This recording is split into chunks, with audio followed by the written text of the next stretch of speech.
We spent the last year developing a real-life version of John Wick's bulletproof suit. And this is one of the bullets that we shot at it. Now, before we start, I want to make something absolutely clear. Nothing is bulletproof. There is no such thing as a bulletproof vest. Bullet-resistant is far more appropriate. But bulletproof sounds a lot cooler, doesn't it? Now, we've all seen movies featuring bulletproof vests. FBI agents, cops, SWAT guys, they've got them all. Even Iron Man's suit is bulletproof. But nobody has a bulletproof suit and looks as good as John Wick. Like, come on, it's literally a bulletproof three-piece suit. And with John Wick 4 coming to theaters on March 24th, let's just say I thought it would be a perfect time to enhance my wardrobe. Tactical. How cool would it be to make a bulletproof suit? Is it even possible? I've learned to sew things together on a sewing machine, but I wouldn't really call myself a tailor. So for this build, we've hired the best of the best, a material science engineering student with extensive experience tailoring men's suits for Hollywood. They asked not to be shown this video to keep their identity secret because of their other clients. No kicks! When we're talking about bullet-resistant garments like vests, it all comes down to layers of ultra-high-strength materials. If you think of a sheet of paper, for example, it's not very strong, but once you layer paper, it becomes much stronger. This is the basic principle of most ballistics armor. You've probably heard of Kevlar before, but not all Kevlar is created equal. In fact, the Kevlar used in bulletproof vests is highly specialized and manufactured in a very specific way. And it's not actually something you as a consumer can go out and buy. For example, this is over ½ an inch of Kevlar that we bought from McMaster Carr. And as you can see, a bullet went straight through it. Lucky for us, we were able to work directly with some of the manufacturers of these highly specialized bullet-resistant materials. And they actually sent us tens of thousands of dollars worth of the fabric that we needed both for testing and building of this project. We need to determine what our suit actually needs to be able to withstand. In the John Wick movies, there are a couple different suits, but for our purposes, we'll be focusing on the main classic evening black three-piece suit from John Wick 2. We see the tailor demonstrate the bullet resistance of the suit using what looks to be a P226, a classic standard issue handgun. And throughout the catacombs, we see the suit stand up to a variety of guns, most of which shoot 9mm rounds, but one that takes 45 ACP rounds, an MP5 submachine gun. So that's our goal. How do we balance bullet resistance without sacrificing the aesthetic and flexibility of a suit? Now that's the question we need to answer ourselves at the gun range. So we've got 38 different samples that we're going to be testing, and I've labeled them 1 through 4. And basically all the samples in box 1 are the manufacturer recommendation for the number of layers of each material. So hypothetically, everything in this box should stop a 9mm bullet. And what we've done is we've actually reduced the number of layers, box by box by box. Because what we're trying to figure out is what is the minimum number of layers and the most flexible material that still stops a 9mm bullet. Because all these materials right now, we're testing monolithically. So it means we're just using one material. But most bulletproof armor uses composites. It uses multiple different times and different layer orientations and all that. But let's get started.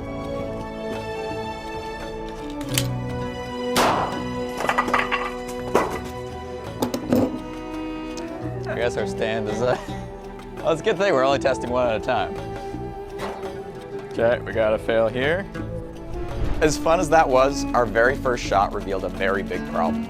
Our samples kept blowing off the wall, and the sample size of our fabric also seemed to make a huge difference in the result. We had started our tests with manufacturer recommended layering, similar to what you'd find in a commercial vest, but some of the bullets just went through. We were trying to conserve the very expensive fabric, but ended up wasting it all anyway with a bunch of data that isn't even going to help us.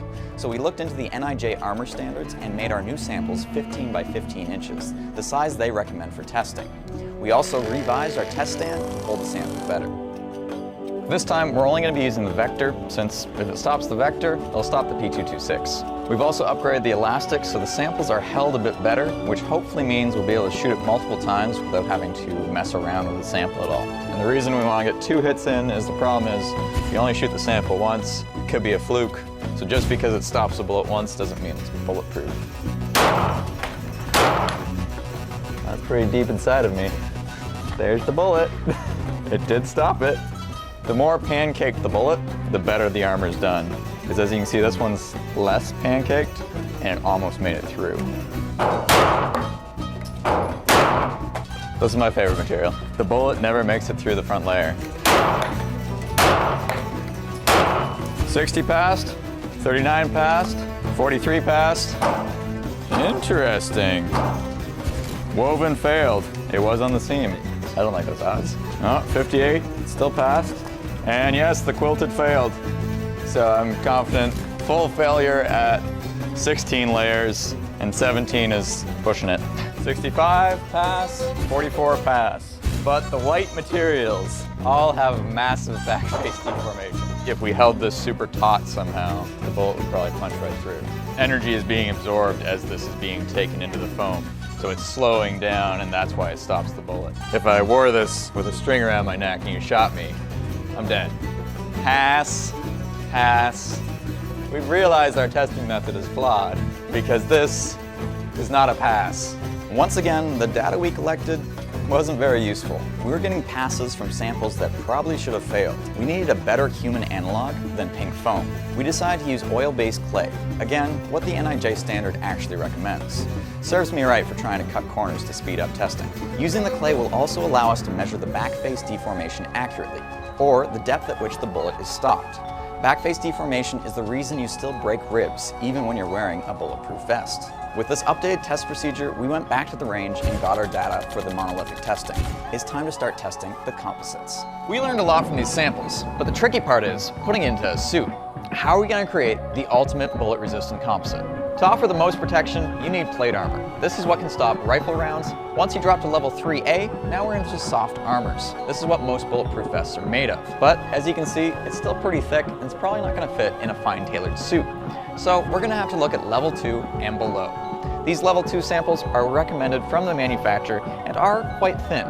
But at the range, we were able to determine some even thinner samples. The next step is taking these material swatches and making composites. Basically, our goal is to get somewhere in between our possible minimums and level 2, keeping it flexible, lightweight, and able to fit inside of a suit. Let's start making some composites.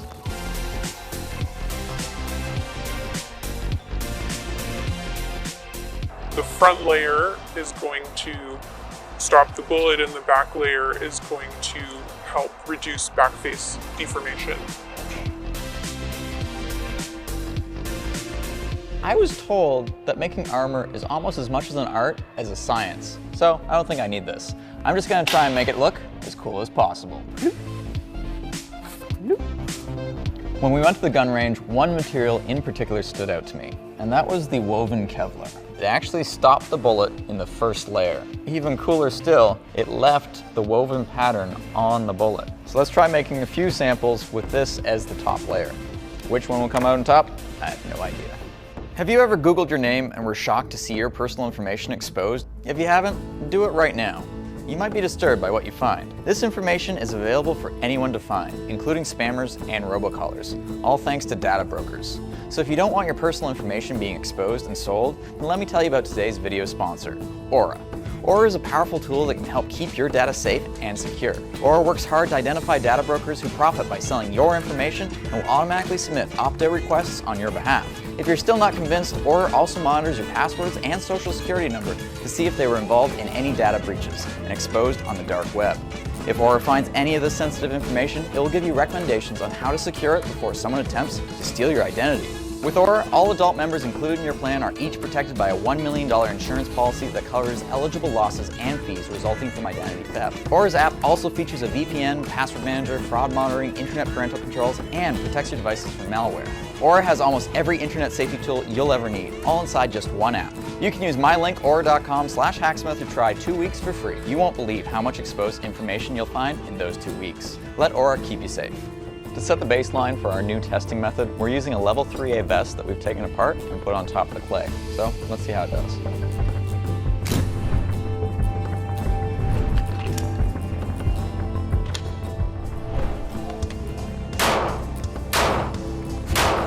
So it should have stopped the bullets, and it does look like it did. Note to self, got to aim higher. It was really close to the wood.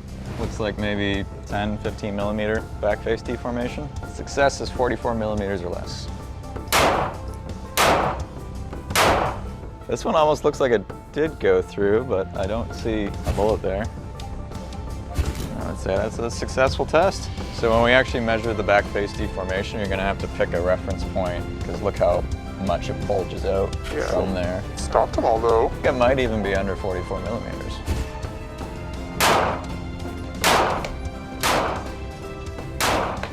Well, I hope this stopped it. In our previous test, it stopped it. Looks like there was a problem with our past test. Once again, 25% success rate. Passed last time with 2 shots. Well, 25% success rate, 2 shots. Math doesn't check out. I mean, it does check out. We just had great luck last time. Learning lots. Doesn't look too bad. I might just be on the edge of level 2. Turns out stopping bullets is not easy. Who would have thought? My arts and crafts, I don't think held up that well. We also definitely learned that there's a lot of variability in the bullets we're using. If they're packed with just a little more or a little less gunpowder, it makes a huge difference. There is a lot that goes into making bulletproof armor, and we're just scratching the surface. While we continue gathering data at the range, our tailor will start building the pants. We're not going to make those bulletproof, but we are making them both abrasion and stab resistant. We did some quick tests with different materials and we found something perfect for protecting my legs. I also got fitted for a custom shirt at Jeff Allpaw Custom, where we studied movie stills to make sure we got it just right. They also had this awesome Hacksmith silk liner made for us. Pretty dapper if I do say so myself. So this is our 4th or 5th time back to the range, and we've almost finalized our bulletproof materials. Now, we've had to make some concessions, and we've decided to make the suit jacket slightly thinner, and it's probably not going to stop the vector. So we brought new samples, and we're going to test against just the handgun to make sure that the blazer can stop a handgun and the vest can stop the submachine gun.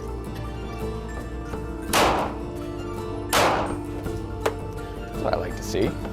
Oh, great, 1 went through. So there's the variability in the bullets. You might be confident in your results, but the reality is you just got 4 rounds that maybe had slightly less gunpowder in them. Some perfect. Literally on the outside of the material still. Oh, I'm faith that we can do it. It's just we want the suit to look good and not look like a sweater. It seems like we were a bit optimistic with our layups for the suit jacket. We kind of went on the lighter side of composites, and even using the P226, we were unable to get a 100% success rate, which means we're gonna have to refine those samples a little bit and come back again. But we did bring more samples for the waistcoat, and we'll be going back to the vector to see if we can get a vest that can stop a submachine gun. Easy, right? It's just a submachine gun. This is the only one I'm a little concerned about. Yay! Woohoo! Congratulations, you only broke a rib. These 2 next samples are very special. They're identical in terms of material stack-up, but one of them has been impregnated with a shear thickening fluid that the Thought Emporium made for us. Hypothetically, the shear thickening fluid should reduce the back face deformation. So the use of shear thickening fluids in soft body armors is still under research, so this is really cutting edge, so I hope it works. Bullets you can just buy off the shelf aren't the most accurate, so we actually had some custom bullets made by my barber, which are exactly 115 grain with 4.5 grams of tight group powder. So hypothetically, these bullets should have almost the same impact, which means we'll actually be able to tell if this sample or the next one with the shear thickening fluid is better. Ooh, look at that guy. That one went a little too deep for comfort. Alrighty, time to see what happened. I'm guessing it's probably gonna look very similar to the last one we shot. That actually looks pretty deep. Throughout all this testing, we've come to realize just how much goes into the development of ballistics armor. Sadly, our results using fancy nanoparticle shear thickening fluid were rather inconclusive. To do it right, we could probably spend an entire year just on refining those samples. You should, however, check out the Thought Emporium's video to learn more about it and how it could work. But we do have some good news. During the testing, we confirmed our final material composite for the vest. 16 layers of all coming in at less than 3.4 millimeters thick. So awesome. Our specialist is going to start on the vest while we go back to the gun range to finalize the material for the jacket. So this is our 5th time back at the range, and we've got our final samples, and the hope today is not a single bullet goes through and we can get started on making this suit.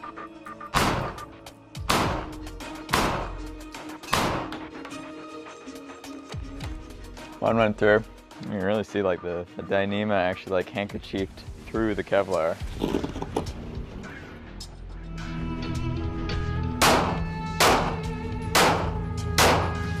107. Sample 109, another pass. Ooh, look at that. I guess my biggest concern is when we finish the suit, we're gonna wanna like unload, and if a single bullet goes through, we've lost. 110, 112. What the? So based on the replay of that footage, the first bullet lodged itself in the bulletproof material, and then when I hit the material the second time, and bounced and right into the fluorescent bulb above my head.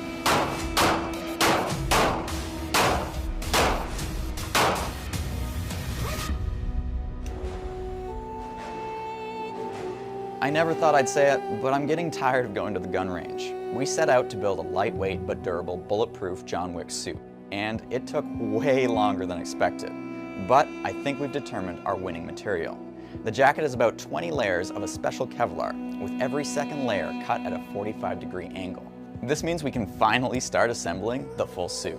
But first, a quick thank you to Urban Tactical for letting us use their range, Thought Emporium, and of course, my barber for helping us out in the testing phase.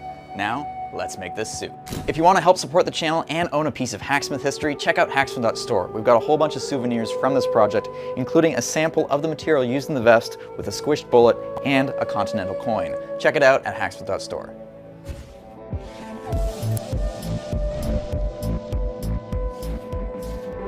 Here we have a jacket, sort of. In this state, everything about it can be changed.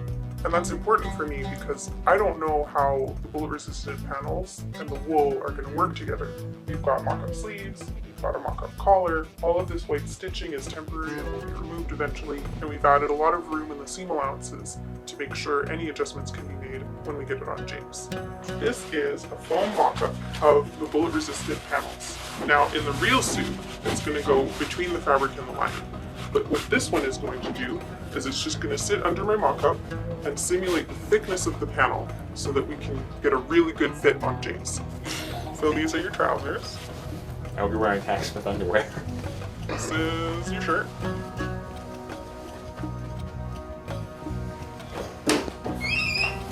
Just bring tie pins back. This is some weight.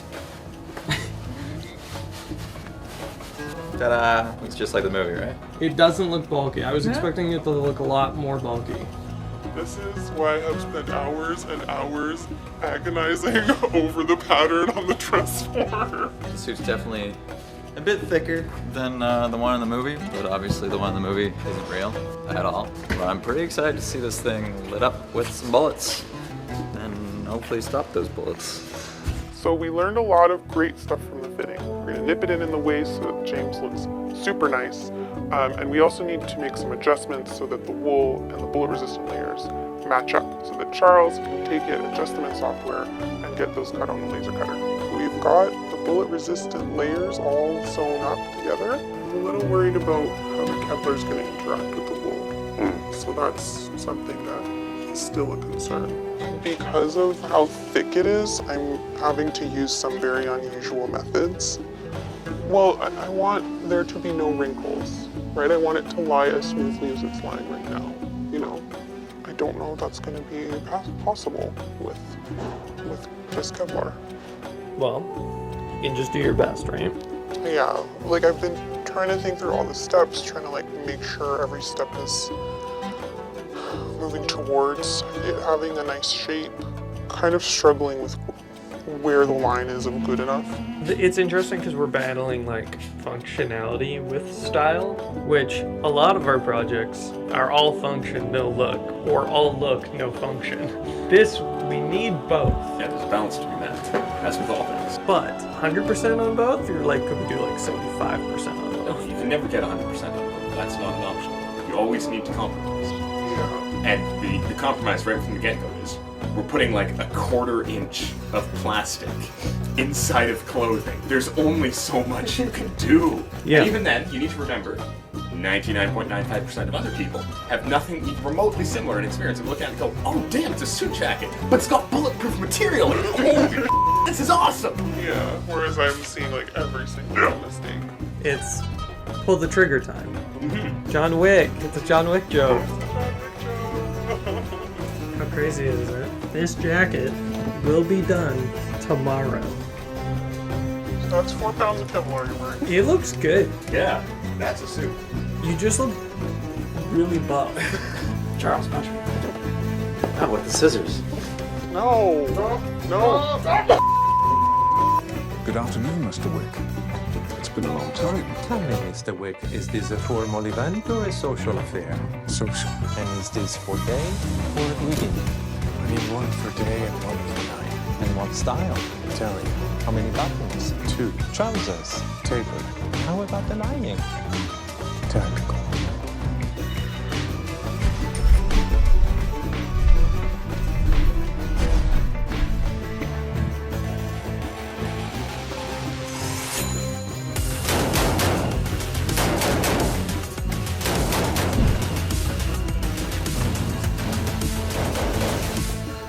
That was awesome. This suit is super flexible. I had no issue shooting that gun.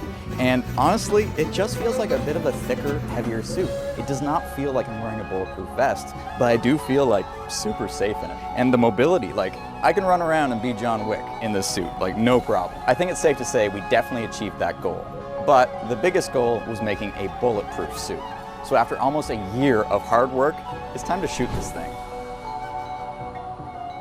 Now obviously, I'm not gonna wear the suit when we're testing it because that would be insanely stupid. We've got this mannequin who volunteered to have all his ribs broken. It goes without saying, do not try this at home, do not try and make your own armor, and certainly do not test it. To start the test, we're gonna be pitting our custom-made composite versus a standard bulletproof vest. We're gonna use a P226, which is the same gun they used in the movie. First up, the standard bulletproof vest. And now, ours. Let's see what happened. Oh, I'm nervous. You can see the hole through the wool, but we knew that would happen because wool is not bulletproof. Let's take a look at this one first. Where did I even hit it? Yeah, it's right there. Ooh, it's lumpy. Yeah, it's right there. This job, kind of to be expected. The pressure is on for ours. I can already tell. That's where I hit it. Get a little hole in the wool. Oh, I'm nervous.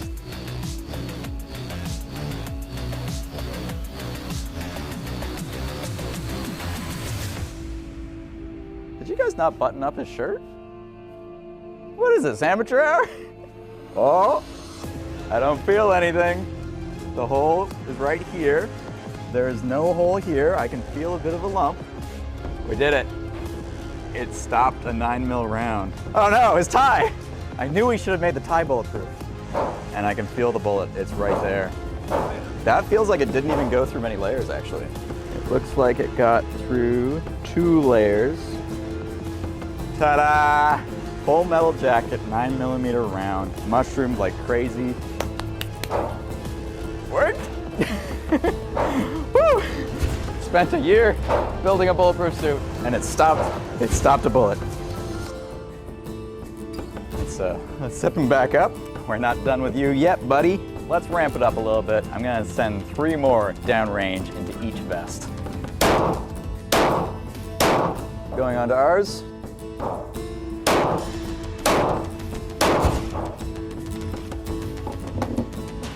Starting to see some holes in the vest, but again, that's just the wool.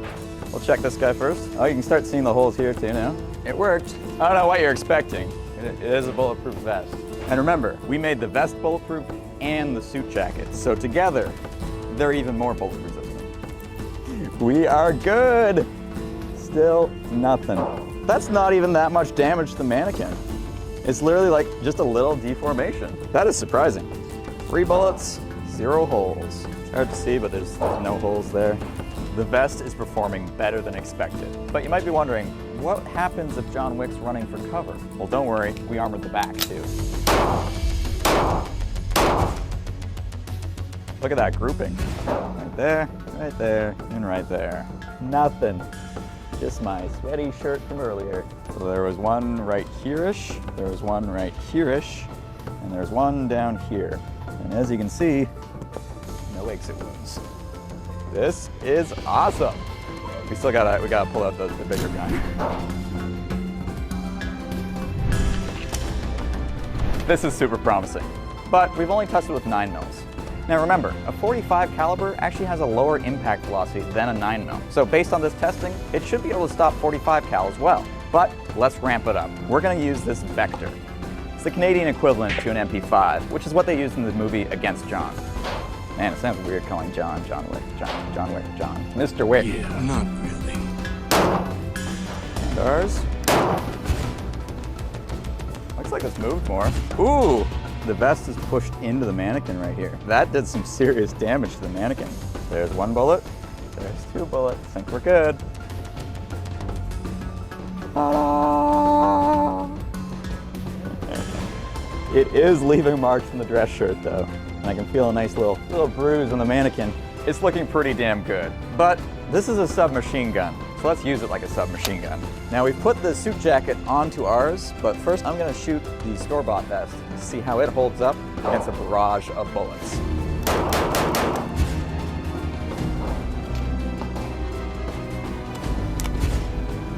Oh!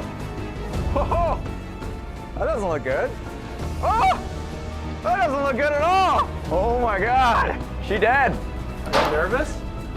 Getting a little nervous. I don't know if I just grouped the shots really good and that's what did it. I'm pretty confident in our vest, but we put the suit jacket over top, which has another 20 layers or so of Kevlar. Both of these can definitely stop the vector, even though like the vest obviously stopped it as well. It's the moment of truth. I'm gonna go for a glancing blow off of the shoulder. Left lapel, right lapel, and just for good measure, the vest again.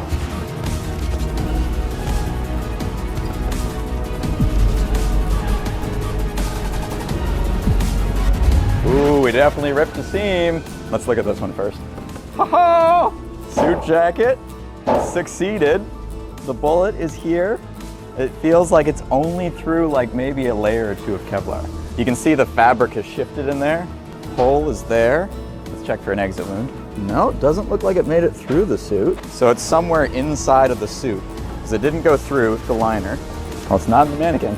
Had to make some concessions, and it's probably not going to stop the vector. All right, what about this guy? You can literally see where the bullet traveled.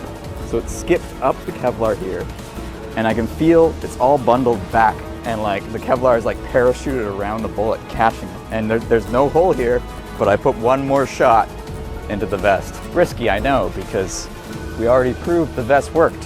I don't feel anything. Shirt looks good. A big fat W, boys. Taking home a chicken dinner. We set out to defend against a 9mm handgun and a submachine gun, and it stood up to the test. Huge thank you to you guys for following along on this epic journey. It took over a year to make this video, and I'm super, super proud of both this project and the video that we made. If you guys want to see even more content about this suit, consider becoming a YouTube member by clicking that join button next to subscribe, because we'll be posting an extended cut. I'll tell you, it is an extended cut. We have so much footage of the suit, and I'll do a Q&A talking about all the stuff that we didn't get a chance to mention in this video. Thanks again for watching, and make sure you subscribe. We're just getting started.